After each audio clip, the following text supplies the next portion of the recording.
A graça e a paz da parte de Jesus Cristo, aquele que vive e reina eternamente nos nossos corações, seja dada a toda a minha amada igreja Batista Shalom Adonai, onde quer que haja um filho de Deus que congregue entre nós, que esteja,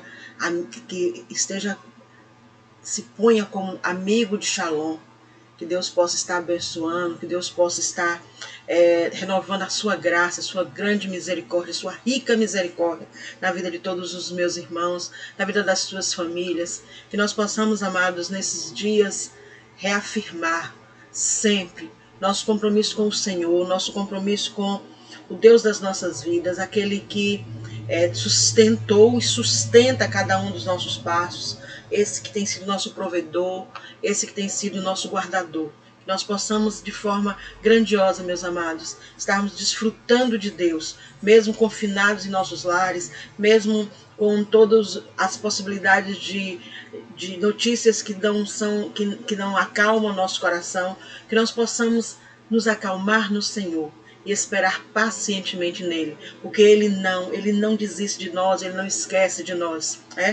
A palavra de Deus diz que ainda que a mãe pudesse esquecer do seu filho, o filho que carrega no seu ventre, o Senhor, entretanto, não esqueceria de nós. O profeta Isaías, quando ele diz isso, ele está de forma maravilhosa, nos afiançando que o Deus que conhecemos, o Deus que servimos, o Deus que amamos, ele é Deus em todas as circunstâncias, e nós somos amados do seu coração, nós somos amados nós somos preciosos aos seus olhos, e ele não esquece de nós, ele não está com suas mãos encolhidas.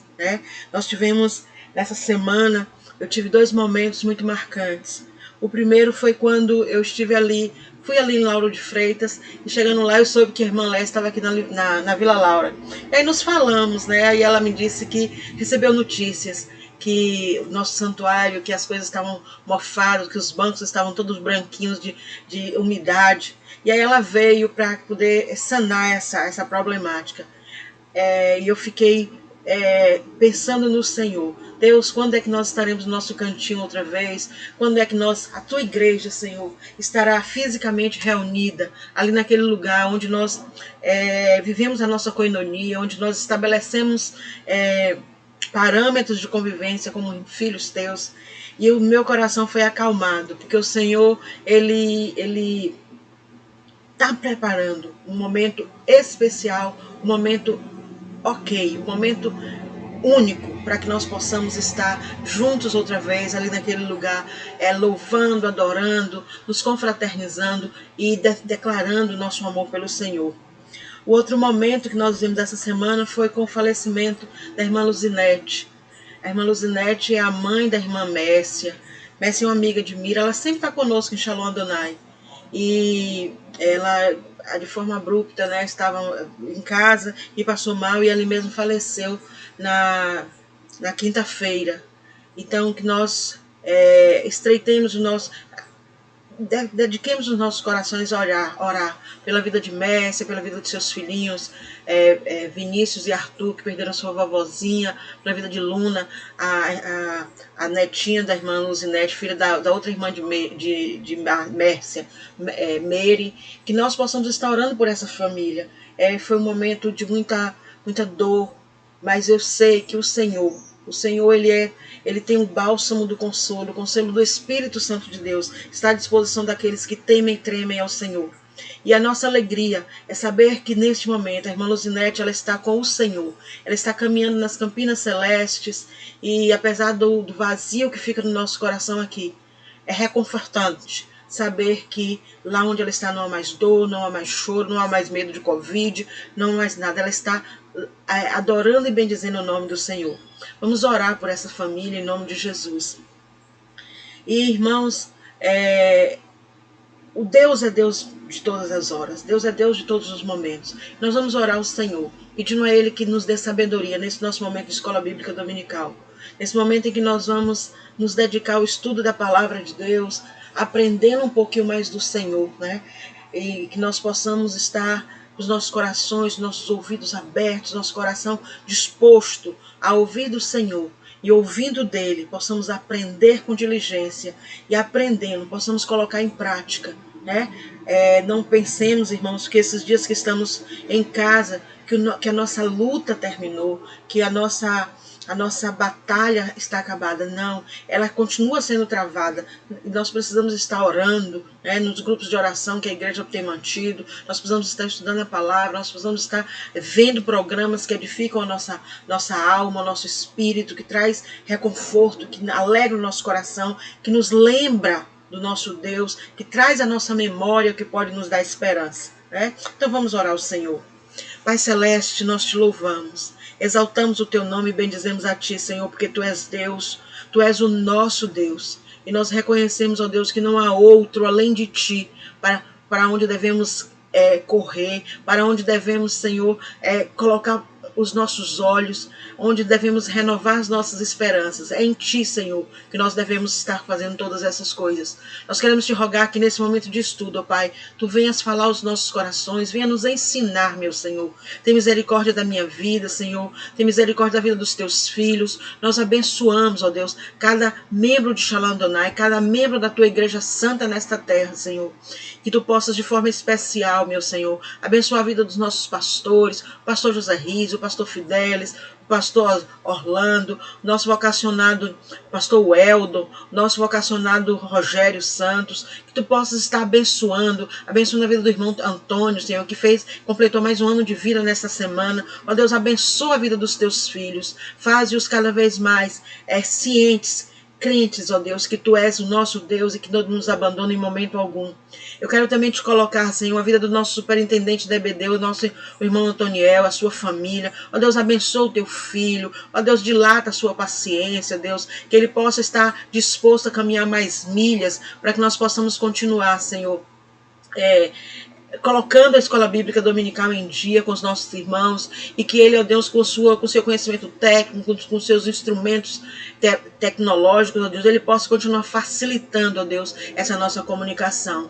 Eu quero te agradecer, Senhor, pela bênção que tu és em nossas vidas, e eu te rogo, ó Deus, que tu abençoes as nossas casas, em nome de Jesus e para a glória do Senhor Jesus. Amém. Louvado seja Deus, meus irmãos. Nós vamos, nesse instante, voltar ao nosso estudo. Nós estamos trabalhando com o tema, só para nos lembrarmos, em busca de um líder. Esse é o tema do ano da Escola Bíblica Dominical da nossa igreja. E esse texto de 1 Timóteo, capítulo 3, 14 e 15, é Paulo referendando a Timóteo, chamando Timóteo para si, e dizendo que ele tinha um objetivo a chamar Timóteo, era deixá-lo ciente de como proceder, como ele deveria agir na casa de Deus, considerando que ali não era outro lugar, senão a casa do Deus vivo, a coluna e baluarte da verdade. Então, esse é o nosso Deus, coluna e baluarte da verdade. Ele jamais deixará de ser isso, ele jamais deixará de edificar as nossas vidas. Então, nos aprimoremos, estejamos cada vez mais prontos, irmãos, a buscar a face do nosso Deus, os seus ensinamentos e a sua palavra. Desse tema de em busca de um líder, hoje nós vamos buscar um pouquinho do Timóteo que há dentro de João Batista, né? O tema dessa lição é João Batista promovendo o sucesso do outro. E João Batista, ele tem toda uma peculiaridade na sua chegada ao mundo, né? João Batista, ele tinha um objetivo, né, ao chegar ao mundo. E nós vamos abrir as nossas Bíblias lá em João capítulo 3, João capítulo 3, dos versículos 26 ao 30, ele diz assim, ó: e foram ter com João e disseram-lhe: Rabi, aquele que estava contigo além do Jordão, do qual tu deste testemunho, ele o batizando, e todos vão ter com ele. E João respondeu e disse: o homem não pode receber coisa alguma, se não lhe for dada do céu. Vós mesmos sois testemunhas do que disse. Eu não sou o Cristo, mas sou enviado adiante dele. Então, aquele que tem a esposa é o esposo, mas o amigo do esposo, que ele assiste e o ouve, alegra-se muito com a voz do esposo. Assim, pois, já este meu gozo está cumprido. É necessário que ele cresça e que eu diminua. Esse texto é precioso, irmãos, porque ele demonstra com muita clareza que João Batista sabia exatamente qual era o seu papel na terra. Né? No versículo 29, ele está falando que aquele que tem a esposa é o esposo, mas o amigo do esposo que lhe assiste, ou seja, aquele amigo que em um momento de ausência do esposo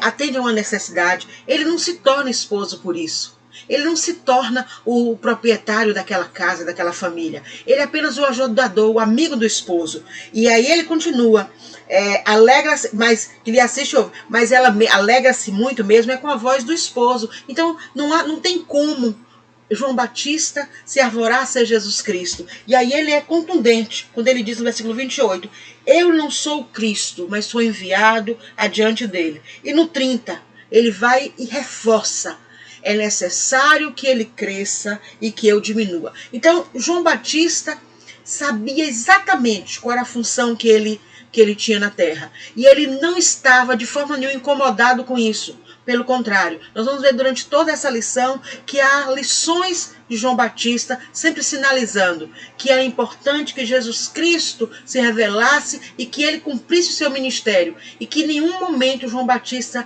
apesar de ser o precursor, apesar de ter vindo antes, ele não era o Cristo, não era para a promessa de libertação, a promessa de vida eterna, não era através de João Batista que viria, seria através de Jesus Cristo. Então é importante, irmãos, que nós saibamos qual é o nosso papel na nossa igreja? Qual é o nosso papel no reino de Deus? Nós não devemos estar desejando, arvorando, laborando para obter o papel que é do outro. Nós devemos buscar no Senhor qual é a nossa parte, qual é a função que nos cabe no reino. Porque nós só formaremos líderes fortes, nós só teremos uma igreja forte, se nós tivermos pessoas que compreendem que o reino de Deus, que o reino é de Deus, a primeira coisa é essa, que ele que escolhe, delega, ele que estabelece o papel de cada um, e nós somos aqueles que recebemos a incumbência, cumprimos a incumbência, sem nos importar, sem estabelecer qual é o parâmetro de reconhecimento que devemos ter. Né? Então, esse é João Batista. E tudo começa em algum momento. Tudo começa em algum momento. E João Batista, nós vamos situar historicamente quem é João Batista. João Batista, ele foi anunciado a sua vinda, ali bem pertinho, bem concomitante com o anúncio que o anjo fez a Maria da chegada de Jesus. Zacarias era sacerdote, Isabel eram justos e irrepreensíveis diante de Deus. É o texto de Lucas 1, de 5 a 17, nós vamos ver isso. Zacarias e Isabel, eles não eram filhos rebeldes do Senhor. Eles eram um homem e uma mulher. Ele era um sacerdote que temia a Deus. Apesar de serem justos e irrepreensíveis, eles não tinham filhos. E não ter filhos naquela época, não ter filhos naquela sociedade, criava um estigma de que ou você estava em pecado, ou você estava sendo castigado por Deus. E aí vem a promessa de João para Zacarias. O interessante é que quando Zacarias recebe essa mensagem, ele contesta de primeira mão ao anjo, porque ele já era velho, a sua esposa já era velho, e Zacarias fica mudo. E até o nascimento, depois do nascimento de João, ele permanece mudo, porque ele não confiou que Deus daria.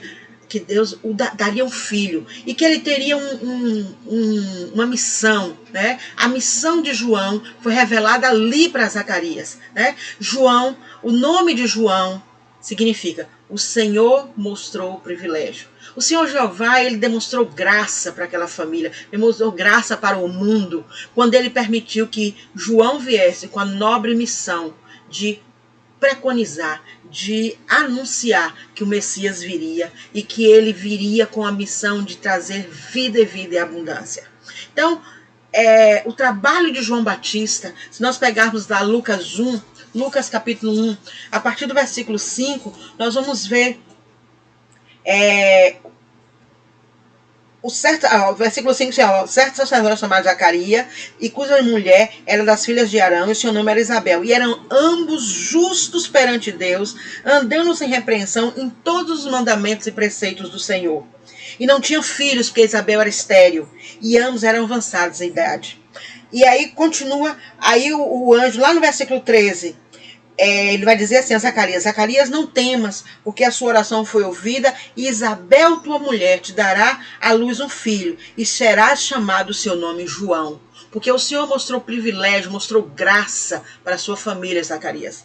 E aí, se a gente continuar a leitura desse texto, a gente vai ver que o anjo Gabriel, ele repreende Zacarias quando Zacarias não acredita que aquela promessa se cumpriria nele, apesar do que aos olhos humanos não era possível. Aos olhos humanos não era possível, porque ele era a mulher estéril, ele era chegado para a idade, então ele não tinha possibilidade. Não tinha possibilidade até o momento que o Deus das nossas vidas, até o momento que o Senhor estabelece que ali seria uma terra fértil. Então, João Batista é esse, que chega dentro desse contexto. Eu quero chamar a atenção lá para o versículo...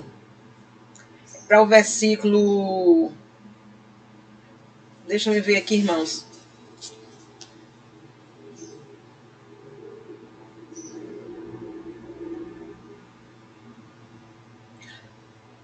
O versículo 25.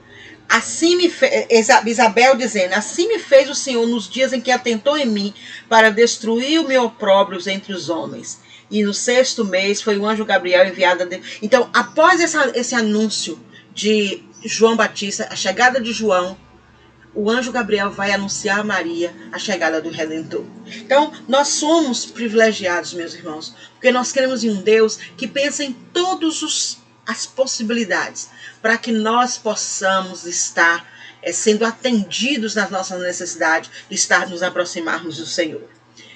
João Batista veio, e com que objetivo ele veio? Ele veio, se a gente pegar o livro, Lucas, ainda em Lucas, os versículos 16 e 17, nós vamos ver, e converterá muito dos filhos de Israel ao Senhor, seu Deus, e irá diante dele no espírito e virtude de Elias, para converter os corações dos pais aos filhos, e os rebeldes à prudência dos justos. Com que fim? Com o fim de preparar ao Senhor um povo bem disposto. O objetivo de João era preparar ao Senhor, preparar para Jesus um povo bem disposto. Um povo com o coração mais amaciado, um povo com o coração menos endurecido para que Jesus viesse. E interessante que eu estava vendo...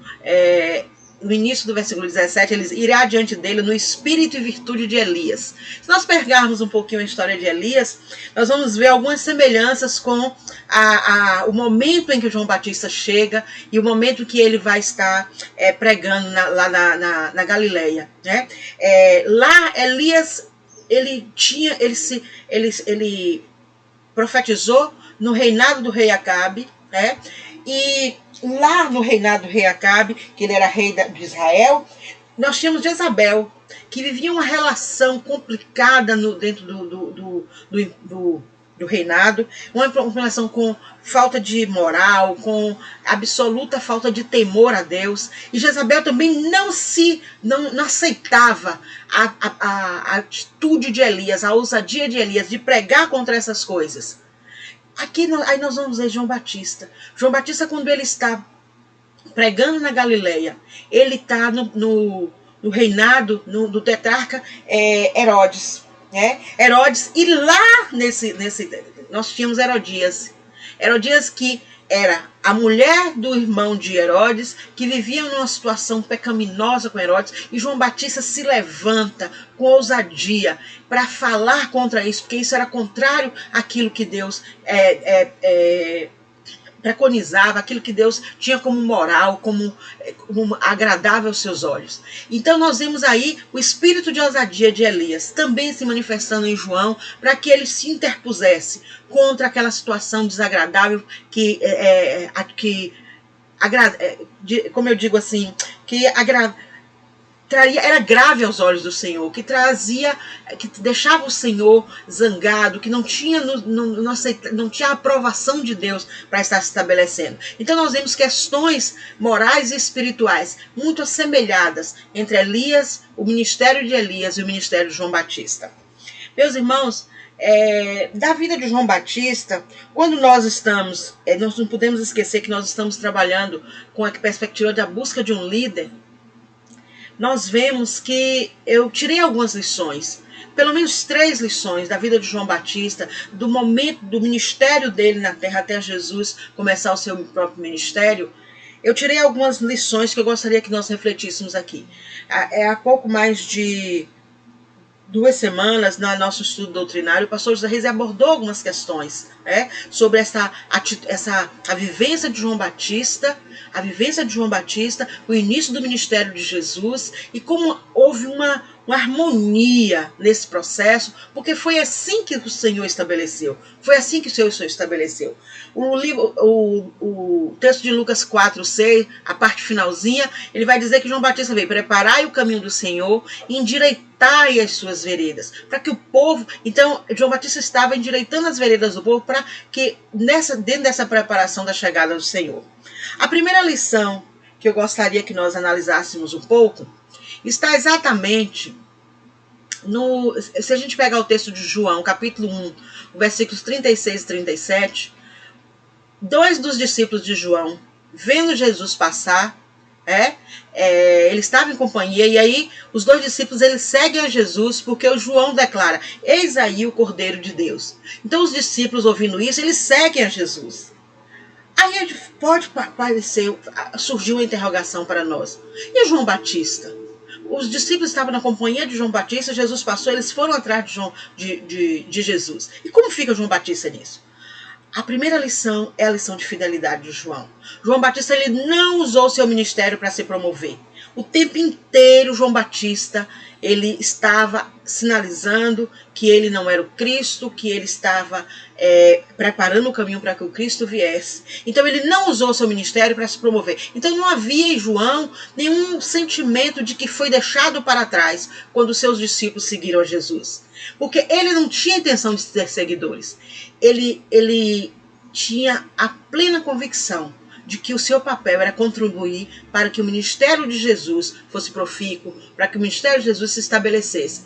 Ele sabia que os discípulos, que os homens que o seguiam, não eram dele, eram de Jesus. Eles deveriam, nós não somos seguidores de João Batista, nós somos seguidores de Jesus Cristo.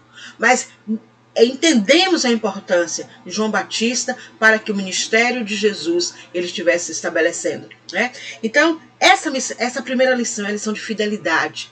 Nós temos que ser fiel aos nossos líderes. Nós precisamos ser fiéis àquele que nos convocou. Nós precisamos ser fiéis à missão que nos foi confiada. A missão que nos foi confiada, a missão que me foi confiada nesses dias é ser a professora da EBD, de gravar as lições, de encaminhar. Então eu preciso ser fiel a isso. Não foi confiado a mim ser a pastora da igreja, não foi confiado a mim ser o superintendente da escola bíblica. A mim foi confiado a ser a professora que, recebendo a orientação do seu superintendente, que recebeu a orientação do seu pastor, estabelece qual é a lição que iremos estudar, qual é o texto que iremos trabalhar e me manter fiel a isso, porque a obra é do Senhor e ele estabelece o que cada um deve fazer nesse ministério. Então a primeira lição que eu queria destacar era a fidelidade de João. Esse aí é o Cordeiro de Deus.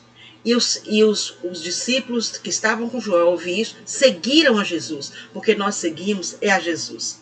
Nós não somos seguidores de nenhum outro homem que não o Senhor Jesus. E as autoridades instituídas na igreja, elas são nossas autoridades porque elas foram instituídas por Deus. Nossos líderes são os nossos líderes, não é porque eles são bonitos, bem escolarizados, não, eles são nossos líderes porque eles foram instituídos pelo Senhor. E assim sendo, nós devemos de fidelidade a eles.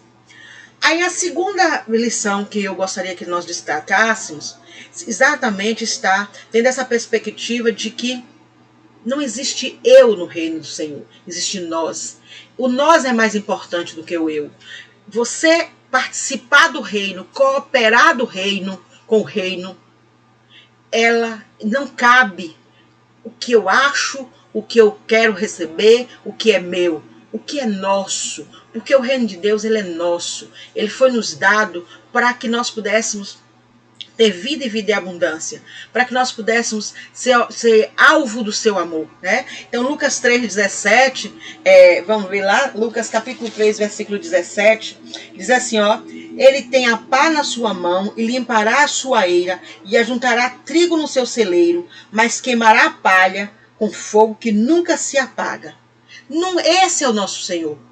Então, não tem a mentalidade que o reino é para atender a minha necessidade. O reino é para atender a vontade de Deus. É para estabelecer a vontade de Deus. Então João Batista tinha uma mentalidade voltada para esse reino. Ele não tinha uma mentalidade que era dele. Ele queria o que fosse melhor para o reino e não o que fosse melhor para ele. Por quê? Porque o reino é desse que queima ajunta o trigo no celeiro, queima a palha com fogo, que nunca se acaba. O reino é desse, é propriedade de Jesus, propriedade de Deus, né?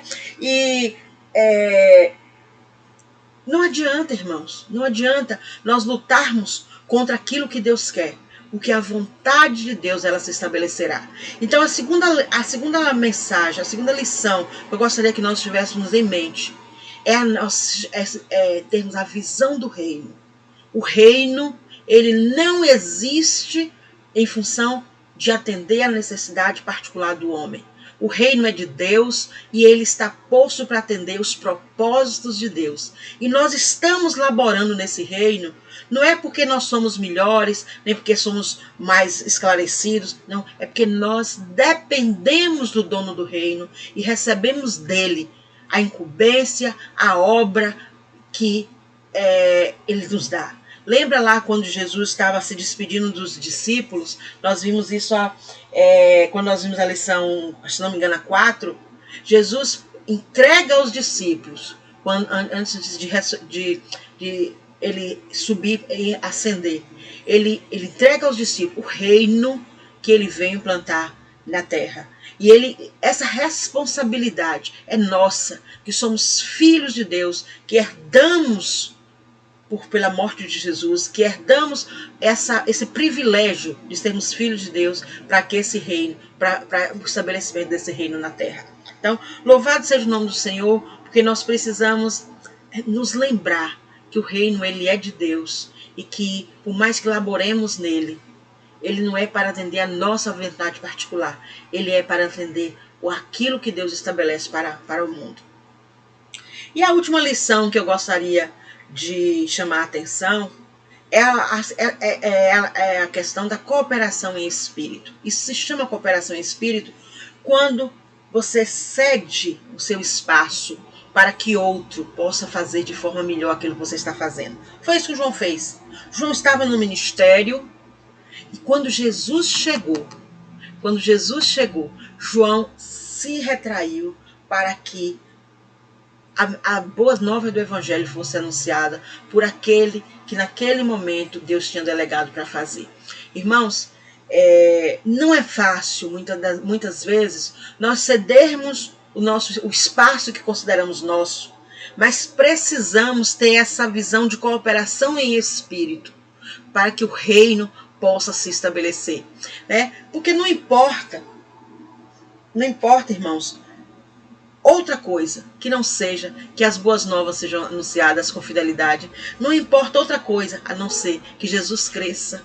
Não importa outra coisa que não seja o crescimento do reino de Deus, para que o mundo saiba que ele vive, ele é o Senhor, que ele não nos abandonou, que ele está conosco todos os dias até a consumação dos séculos, assim como ele prometeu. Então, se existe uma forma melhor disso chegar e o instrumento não seja eu, é preciso que haja em mim essa cooperação em espírito, para que eu veja, ó Senhor, a partir daqui existe um professor que pode anunciar essa mensagem de forma muito mais clara, muito mais objetiva, muito mais que possa aglutinar mais pessoas. E eu vou ser usado pelo Senhor naquilo que Ele me delegar para fazer. Então, não é, irmãos, você achar que está perdendo, é você compreender que o reino precisa sempre ganhar. Na lição, chama a atenção de um filme, Duelo de Titãs. Eu não sei quantos irmãos assistiram, eu queria ter colocado um pouquinho dele aqui, mas acabei não conseguindo fazer isso, não tenho muita habilidade ainda, mas um dia eu vou chegar lá, viu, irmãos? E lá no finalzinho do filme, quem assistiu deve se lembrar, e quem não assistiu, se quiser, dê uma olhadinha no Duelo de Titãs. É um jogo de futebol, né?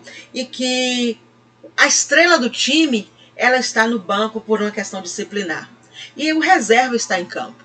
Só que esse reserva, ele percebe que ele não está conseguindo fazer o que deveria ser feito para garantir que aquela defesa fique intacta, sólida, para que o time não perca a partida. Qual é a atitude desse reserva? Ele vai até o treinador e chama a atenção do treinador e diz: olha, eu não consigo fazer isso, não está dando certo.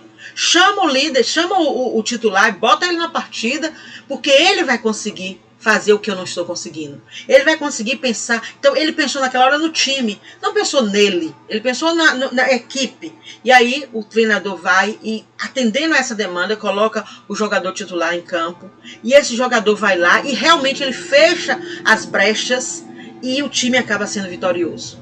Irmãos, essa é uma lição preciosa. Nós precisamos entender quando é que a igreja, quando é que um ministério, quando é que um departamento precisa de um sangue novo, ou chega alguém que pode contribuir com muito mais vigor, com mais ideias naquele. E nós precisamos compreender que, em função do crescimento do reino, é importante que nós saiamos, que nós permitamos que outros venham e façam, que nós façamos parte da equipe como coadjuvante, não mais como líderes. É importante que a gente compreenda que cooperar em espírito é compreender qual é a hora que existe, que chegou, para que outro assuma e que dê continuidade. E não ficar em nós nenhum sentimento de que agora eu também não faço mais nada. Não, agora, Senhor, onde é que o Senhor quer que eu seja usada? Onde é que o Senhor me quer usar? Onde o Senhor quer que eu esteja trabalhando? Porque sempre há algo que possamos fazer. Sempre há algo, irmãos, que possamos contribuir para a obra de Deus. Não importa se é em uma função de evidência ou se uma função de bastidor. Não importa. O que importa é que nós podemos contribuir com o reino e que, compreendendo que alguém contribui melhor em aula XYZ, é nosso papel nós estabelecermos e delegarmos para que assim fosse. Já imaginou se João Batista disse: Jesus chegou? Não, eu já estou aqui, Jesus, ó. Já pensou? Seria uma disfunção, um desvio de João Batista do objetivo para o qual ele veio. E ele não fez isso. E isso nos ensina como nós devemos nos portar na obra de Deus. Então, dentro dessa perspectiva, irmãos, de fidelidade, de cooperação em espírito, de que nós precisamos ter um olhar para o reino, nós possamos aprender como sermos melhores para que o reino de Deus possa continuar crescendo. Nunca devemos nos esquecer, irmãos, que o que importa é que o evangelho cresça, que as boas novas sejam pregadas, sejam anunciadas com fidelidade. Importa que Jesus cresça, irmãos. Isso é o que importa, porque é isso que transforma a vida dos homens. É isso que transforma, que faz com que a igreja se fortaleça. É isso que faz com que a nossa fé fique mais robusta. É quando o nome de Jesus ele aparece, quando as boas novas, ela converte homens, ela transforma o coração de homens. É isso que nós estamos fazendo aqui nessa terra. E por fim, irmãos, eu gostaria de resgatar um pouquinho aqueles nossos momentos de debate dentro da sala. Né?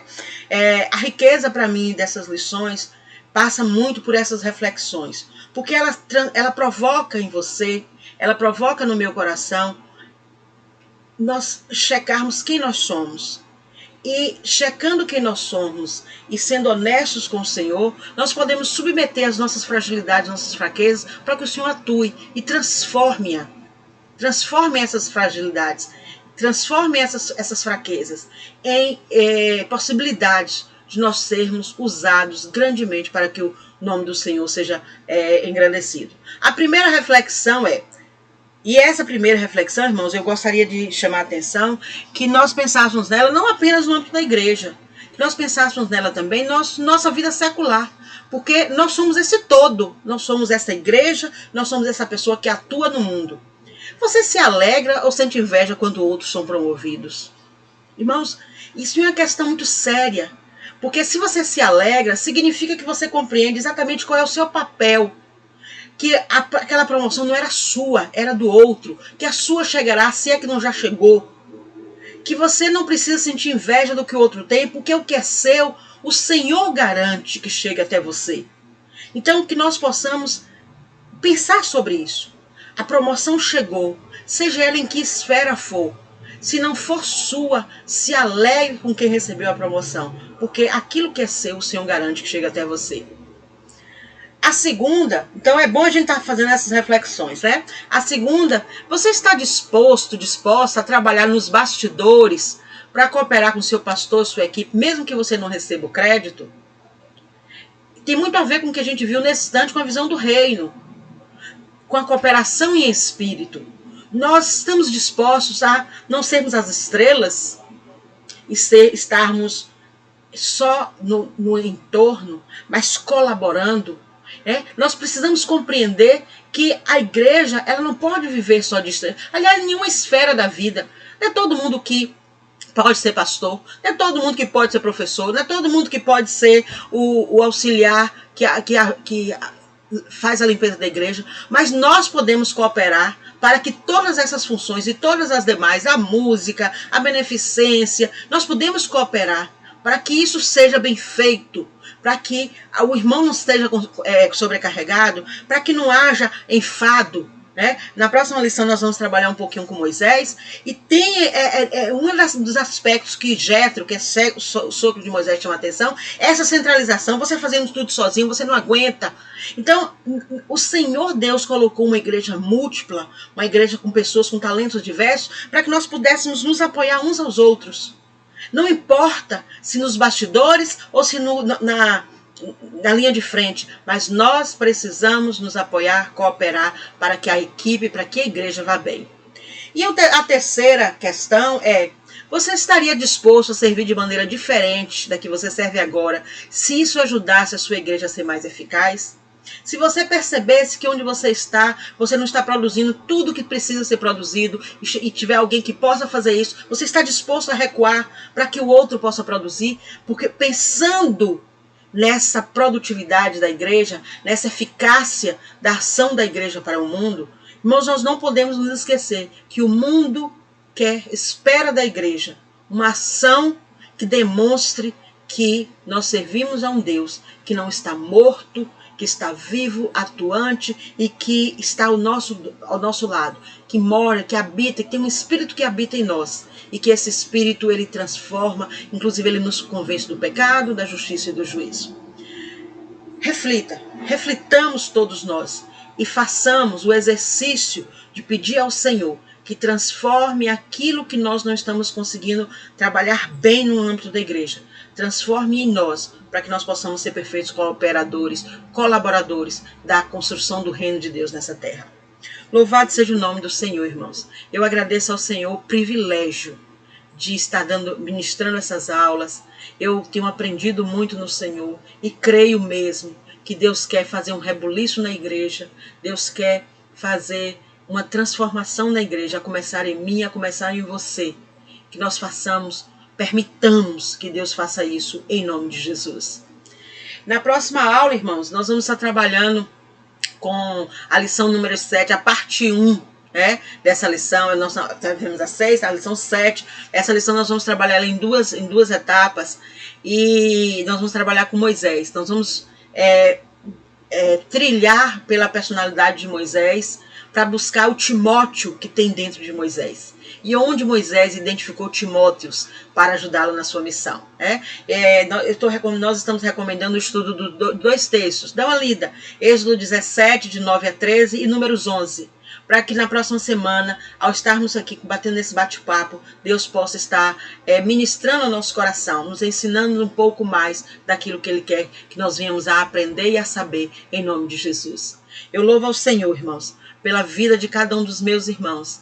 Agradeço a Deus pela possibilidade de conhecê-los, de fazer parte da vida de vocês. E eu desejo a todos um feliz Dia das Mães. Deus abençoe cada uma mãe. Que Deus possa estar, não faremos a nossa festa, lá na igreja com os homens nos servindo, mas nós cremos que haveremos de ainda celebrar ao Senhor Dia das Mães, Dia dos Pais, Dia dos Homens, Dia das Mulheres, em uma perfeita coinonia. Porque nós somos os Shalonitos e as Shalonitas, Nós somos os amados do nosso Pai. Nós somos amados do nosso Pai. E Ele com certeza atenderá ao desejo do nosso coração. Louvado seja o seu nome, Senhor. Saudações Shalonitas, saudações Shalonitos, amados. Deus os abençoe. E até a próxima semana, em nome de Jesus.